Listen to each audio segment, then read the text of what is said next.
Students, 13th April 2024కి Jallianwala బాగ్ మసకర్ జరిగి 105 years అవుతుంది. ఈ మసకర్ 13th April 1919 జరిగింది.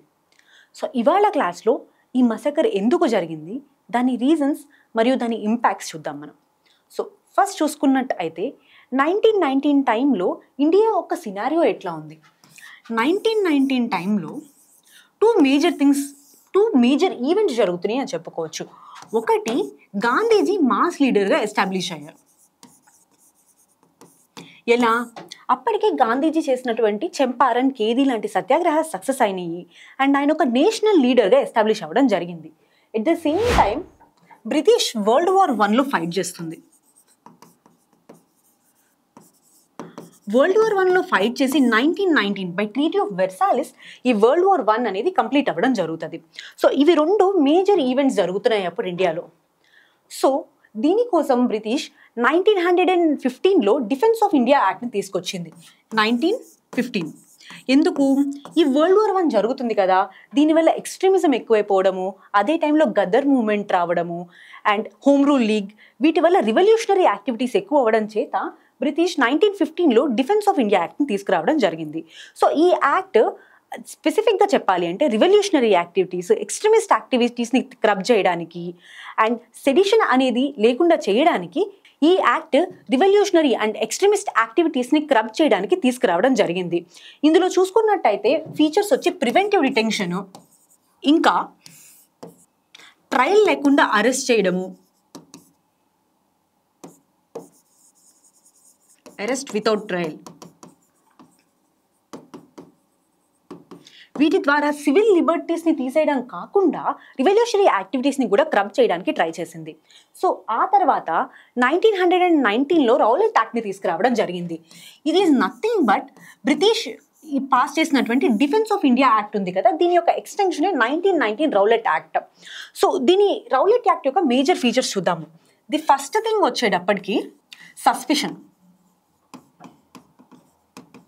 ఒక పర్సన్ని on the basis of suspicion, ఇతని మీద అనుమానం ఉంది అని చెప్పి అతన్ని అరెస్ట్ చేయొచ్చు. ఎన్ని ఇయర్స్ అరెస్ట్ చేయొచ్చు? అట్లా 2 years వరకు అరెస్ట్ చేయొచ్చు. ఇది one of the major provision, one of the down grading and very dangerous provision అని చెప్పొచ్చు. 2 years వరకు ఒక పర్సన్ని సస్పిషన్ మీద అరెస్ట్ చేయడం జరుగుతుంది. నెక్స్ట్ సెకండ్ వచ్చేటప్పటికి అరెస్ట్ వితౌట్ ట్రయల్.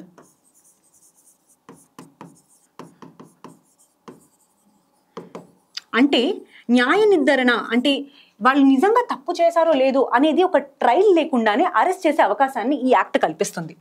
మూడవది స్పెషల్ సెల్. ఎవరైతే ఈ యాక్ట్ కింద అరెస్ట్ అయ్యారో వాళ్ళని స్పెషల్ సెల్ ద్వారా ట్రయల్కి తీసుకెళ్తారు. ఈ స్పెషల్ సెల్లో హైకోర్టు జడ్జెస్ ఉంటారు. సో ఈ జడ్జెస్ ఆ పర్సన్ నిజంగా సెడిషియస్ యాక్టివిటీకి పాల్పడ్డారా లేదా అనేది చెప్పడం జరుగుతుంది. కానీ ఇక్కడ వచ్చిన ప్రాబ్లం ఏంటి అంటే ఈ స్పెషల్ సెల్కి నో ఎపీల్.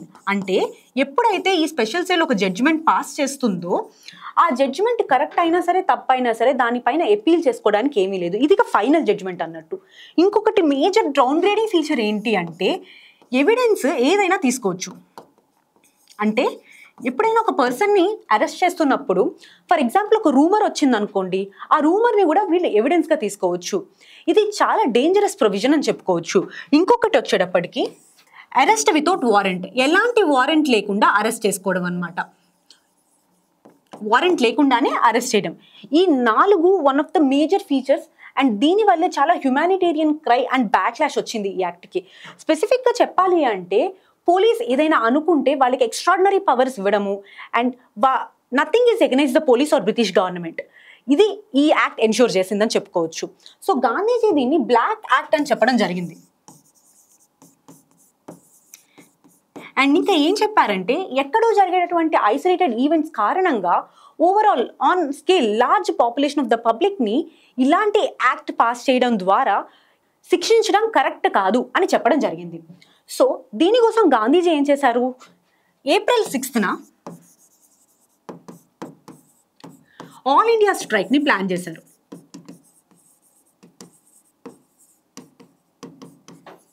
సో ఎలా స్ట్రైక్ చేయాలి, మెథడ్స్ ఏం చెప్పారు అంటే ప్రేయర్స్, ఫాస్టింగ్స్, కొన్ని ప్లేసెస్లో సివిల్ డిజొబీడియన్స్ మూవ్మెంట్ ఇలాంటివి ప్లాన్ చేయడం జరిగింది. కానీ ఏప్రిల్ 6 కన్నా ముందే చాలా మేజర్ సిటీస్లో సచాస్ బాంబే, అహ్మదాబాద్, బెంగళూరు ఇలాంటి సిటీస్లో వైలెంట్ యాక్టివిటీస్ రావడం జరిగింది. At the same time April 6 strike చాలా సక్సెస్ఫుల్గా జరిగింది. కానీ ఏప్రిల్ 6 తర్వాత కూడా వైలెంట్ యాక్టివిటీస్ అనేవి ఇంకా ఆగలేదు. మనం చూసుకున్నట్టయితే పంజాబ్లో స్పెసిఫిక్గా doctor Satyapal and doctor Saifuddin Kitchlew ఈ యాక్ట్కి ఎగెనిస్ట్గా స్ట్రైక్లో పాల్గొనడం జరిగింది. సో ఏప్రిల్ 6న వీళ్ళు యాక్ట్లో పాల్గొనడం వల్ల ఆ తర్వాత అయినటువంటి వైలెన్స్కి వీళ్ళే కారణం అని చెప్పేసరి ఏప్రిల్ 9న రౌలట్ యాక్ట్ కింద వీరిని అరెస్ట్ చేయడం జరిగింది. సో ఇప్పుడు రౌలట్ యాక్ట్ కింద వీరిని అరెస్ట్ చేసినందుకు గాను April 13th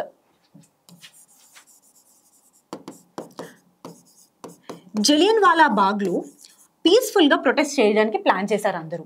at the same time అందరూ అక్కడికి చేరుకోవడం కూడా జరిగింది. ఆ రోజు బైసాఖీ డే అవ్వడం వలన చుట్టుపక్కల ఉన్నటువంటి విలేజ్లో ఉన్న పాపులేషన్ కూడా చాలామంది జలియన్వాలా బాగ్కి రావడం వలన అక్కడ పాపులేషన్ అంటే క్రౌడ్ అరౌండ్ 20,000కి పైగా అక్కడ గ్యాదర్ అవ్వడం జరిగింది.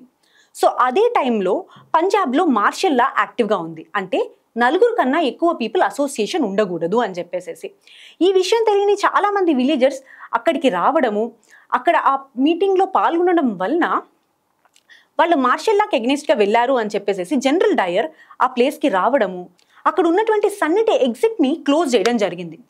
క్లోజ్ చేసిన తర్వాత అక్కడ ఉన్నటువంటి పాపులేషన్ మీద వాళ్ళ ఆమ్యునేషన్ అయ్యే వరకు డయర్ కాల్పులు చేయడం జరిగింది.